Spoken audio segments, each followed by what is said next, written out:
My boss scheduled a meeting to discuss my attitude problem. I brought receipts of saving the company $2.8 million. We need to discuss your attitude problem, my manager Mark said last Thursday, not bothering to look up from his phone as I enter his office. HR will join us Friday at 2. My stomach dropped. After 3 years at FinTech Strenche with stellar performance, reviews the word attitude felt like a slap. I knew exactly what prompted this 2 weeks earlier. I questioned Mark's decision to outsource our security protocols to his brother-in-law's, started my company with zero enterprise experience and concerning data practices. Their bid was 40% lower than competitors, he'd announced proudly during the team meeting. Because they're cutting critical corners, I replied. Your young standards wouldn't protect a Facebook account, let alone our clients' financial data. Mark's face had reddened. This decision is already made. Not everything needs your input, Allison. For 2 weeks afterward, I was excluded from meetings I previously led. Then came the attitude summons. That night, I couldn't sleep. Attitude problem is corporate code. For start, I'll stadia resume. I am a single mom with 2 kids and a mortgage. I couldn't afford to lose this job.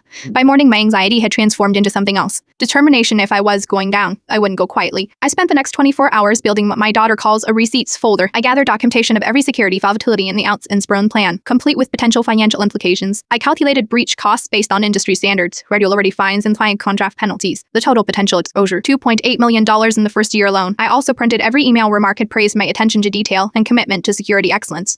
For good measure, I added my last performance review or e-Britain. I was sometimes too thorough, but always with the company's best interests at heart. Friday at 1:58, I walked into Mark's office with my folder. He sat with Susan from HR, both wearing rehearsed expressions of concern. Before we start, I said calmly, placing my documentation on the desk. I'd like to clarify it's my attitude problem began before or after I identified $2.8 million in potential liability from how it's drawn our security to an unqualified vendor. Susan blinked, reaching for the folder. What liability? For the next 20 minutes, I walked them through my analysis. Susan's expression shifted from skepticism to alarm. Mark's face went from red to white. When I finished, Susan closed the folder. This meeting is no longer about Allison's attitude, she said to Mark. We need to discuss the Outs-Isbon decision immediately. 3 days later, the contract with Mark's brother-in-law was indefinitely paused for further security review. Yesterday, the CEO asked me to lead a task force on vendor security standards. Mark now avoids eye contact in the hallway. Sometimes an attitude problem is just someone refusing to be complicit in a costly mistake.